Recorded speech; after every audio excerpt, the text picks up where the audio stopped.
In the quiet town of Skidmore, Missouri, already notorious for a string of unsolved crimes and violent events, another mystery was added to its dark legacy in 2001. Branson Perry, a 20-year-old with no known enemies and a seemingly ordinary life, vanished from his father's home in broad daylight. Despite years of investigation, media attention, and countless theories, the disappearance remains one of Missouri's most puzzling cold cases.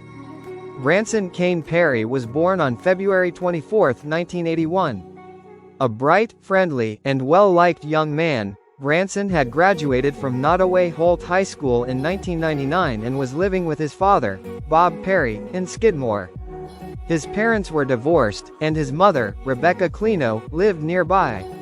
He was athletic, involved in school activities, and had a close-knit group of friends. Though he had faced some personal challenges, such as occasional run-ins with drugs, there was nothing in his background to suggest he would simply walk away from his life. On April 11, 2001, Branson was helping his father clean up the house in preparation for a visit from Bob's girlfriend. That afternoon, Branson mentioned that he was going to put some jumper cables back into the shed. He walked out of the house, and was never seen again. Two men were reportedly at the house to help work on Bob Perry's car. They claimed to have last seen Branson walking toward the shed. When Bob returned home later that day, Branson was gone, but there were no signs of a struggle. His wallet, keys, and other personal items were left behind.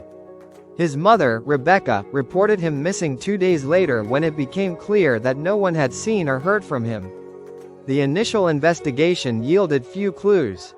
The shed showed no signs of a disturbance.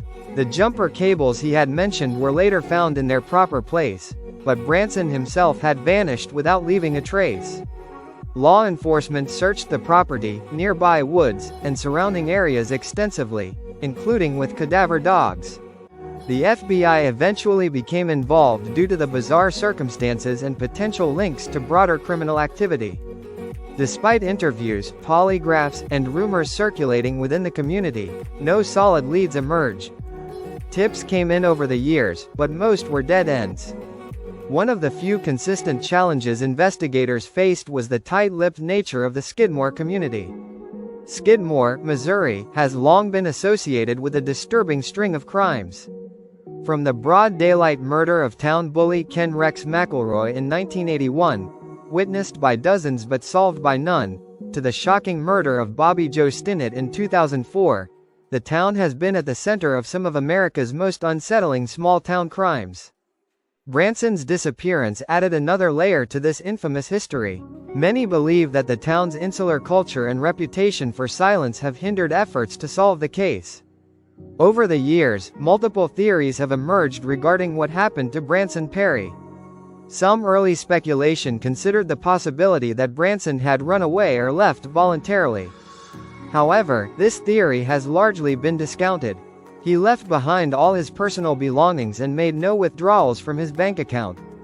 He also had no known plans to leave town. Branson was reportedly trying to distance himself from drug use and certain acquaintances. Some theorists believe he may have gotten caught up with the wrong people and was silenced to prevent him from talking to authorities. However, no conclusive evidence supports this theory. Another theory speculates that Branson may have been lured or abducted by someone involved in human trafficking. This is fueled by cryptic tips and rumors suggesting he had been taken across state lines. Again, no verifiable evidence has emerged. One of the most disturbing leads came in 2003, when a man named Jack Wayne Rogers was arrested in connection with an unrelated crime involving online child exploitation and sadomasochism. During the investigation, authorities found internet posts allegedly authored by Rogers describing the torture and murder of a young man named Branson in detail. However, despite the horrific content, investigators were never able to definitively link Rogers to Branson's disappearance. He was convicted on other charges and remains in prison, but he has never been formally charged in connection with Branson's case. Branson Perry's family, particularly his mother, Rebecca Clino, has kept his case alive through advocacy and public appeals. She worked tirelessly with law enforcement and the media until her passing in 2011. The case remains open, and every so often new tips trickle in, though none have led to a resolution. Branson's name has been entered into national missing persons databases, and age progression images have been created to aid in identification should he still be alive.